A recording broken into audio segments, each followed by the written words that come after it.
said, listen to me, I'm going to give all of you 3 days. In 3 days time, all of you come back to me and say, we have come to pledge our allegiance because we are the slaves of Yazid ibn Muawiyah. We are the what? Slaves of Yazid ibn Muawiyah. They said to him, so you're saying that we're the slaves? He said, yes, this is as much as we rate you people. And the fact that you've taken some of our family as hostage means I'm giving you a break.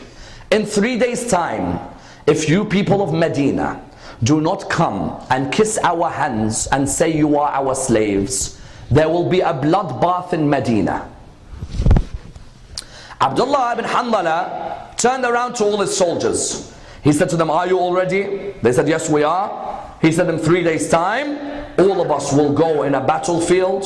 If we are victorious, then Rasulullah's name rises in Medina. If not, then at least we stood up against the injustice of our time. The people all gathered. Abdullah gathered the Muhajirin, the Ansar, the memorizers of Quran. Brothers and sisters, in Medina, 3 Sahaba of Rasulullah were living. Muhajirun were living, sons of Muhajirun were living, sons of Ansar were living. 700 memorizers of the Quran, 700 memorizers of the Holy Quran were living in Medina. Women of Medina were all there. They came to one of the fiercest battles in Islamic history. Muslim bin Aqaba entered from the eastern side, the eastern Hurra. A fierce battle ensued. They had tried their hardest to dig this trench for 15 days. Muslim bin Aqaba and his army got through. They annihilated the army of Abdullah ibn Hanbala. When they annihilated the army, you know when an opposition army annihilates the army of the land, what do they then do? Yazid had told them very clearly, and brothers and sisters, these hadiths aren't in our books.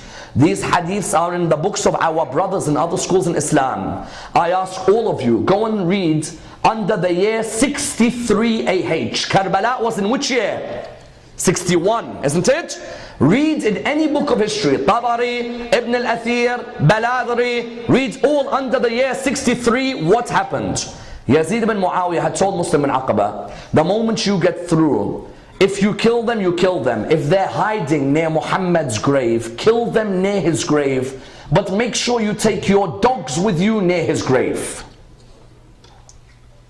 You know the first thing they did? When the people of Medina who came out to fight Yazid's soldiers, when they came out to fight, when they got killed, some of them took sanctuary in Rasulullah's mosque. Why? Because you know Rasulullah's mosque, you would not shed blood in Rasulullah's mosque, would you? You wouldn't shed blood.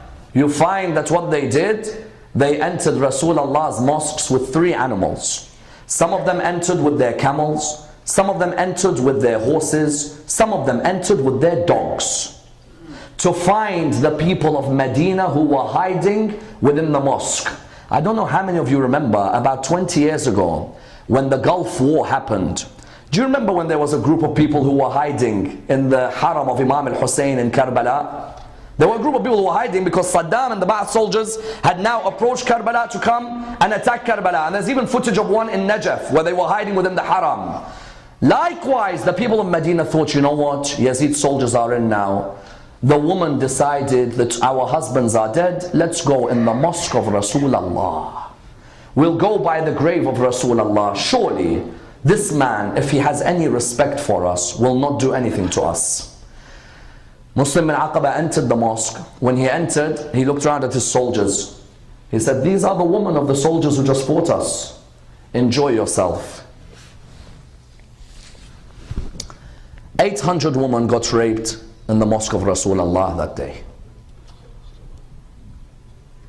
How many? 800.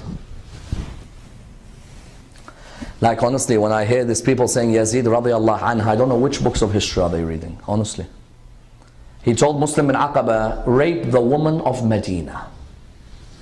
The following year, any child that was born was called the child of the Hurra, the child of those killed on the eastern side.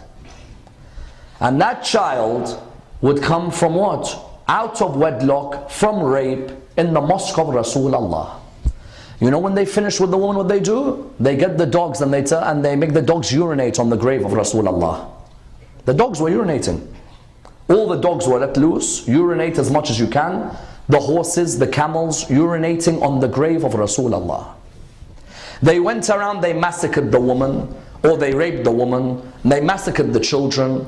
1,400 Ansar were killed, 3,500 Mawali, non-Arabs living in Medina were killed, 700 memorizers of the Quran were killed, 3 of the Sahaba of Rasulullah were killed, their sons were killed. Zayd was the son of Abdul Rahman bin Auf. Our brothers in other schools in Islam say Abdul Rahman bin Auf is one of the 10 who's going to Jannah. Yes? There's 10 who are going Jannah. His son Zayd died.